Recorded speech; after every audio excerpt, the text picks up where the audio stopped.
어떻게 나한테 이런 걸 숨길 수가 있어? 형은 정말 몰랐던 거야? 홍만대 회장의 비자금을 지키고 있는 게 백현태였다는 반전에 대한 뇌피셜을 돌려보려고 해요.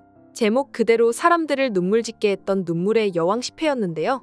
이어지는 11회 예고편에서 현우가 홍만대 회장의 비자금을 빼돌릴 거라는 이야기가 나왔습니다.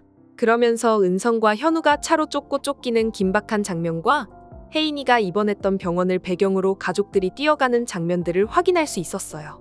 다음 주는 홍만대 회장의 비자금을 둘러싸고 상당히 긴박한 전개가 이어질 것 같습니다. 홍만대 회장의 비자금에 대한 이야기는 이전부터 계속 이어져 오고 있었는데요.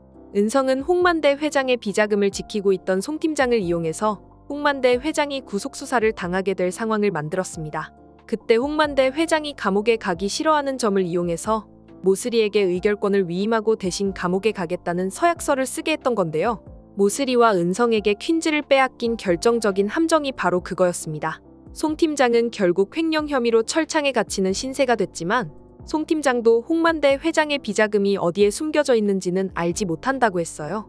여러 차례 돈 세탁을 거친 데다가 마지막은 회장실에서 수기로 장부를 작성하고 반납했기 때문에 그 행방을 아무도 찾을 수 없었다고 했는데요. 그런데 홍만대 회장이 이번에 눈을 뜨게 되면서 비자금이 숨겨져 있는 곳이 밝혀지게 될 것 같습니다.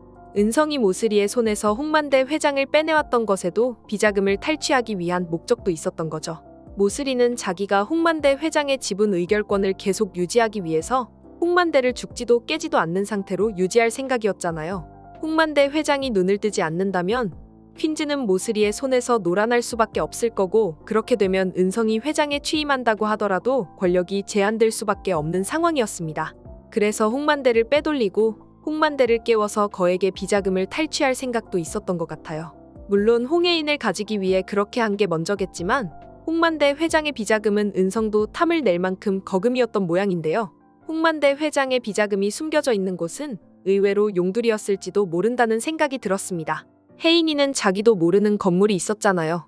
백현태가 체육관을 운영하고 있는 건물이 바로 홍해인 명의의 건물이었습니다. 혜인이도 몰랐던 임대인과 임차인의 관계가 괜히 드러난 게 아닌 것 같다는 생각이 드는데요. 이번에 백현태의 건물에서 여러 가지 중요한 사건들이 일어났죠.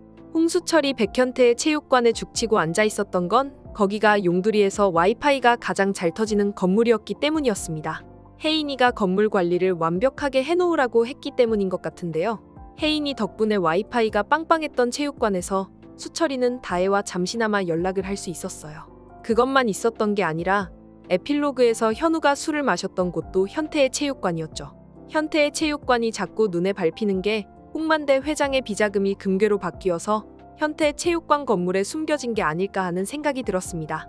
송중기 님이 특별 출연했던 빈센조라는 역할도 그런 거잖아요. 건물에 숨겨진 금괴를 찾기 위해 빈센조가 한국으로 들어왔던 건데, 눈물의 여왕에서도 홍만대 회장의 비자금이 금괴로 변해 홍해인 명의의 건물에 숨어있다는 반전이 등장할 수도 있을 것 같다는 뇌피셜을 돌려봤습니다. 그럼 저는 또 재미있는 뇌피셜과 리뷰로 돌아오겠습니다. 이번 영상 재미있으셨으면 구독과 좋아요 부탁드립니다. 구독은 저에게 큰 응원이 됩니다. 오늘도 시청해주셔서 감사합니다.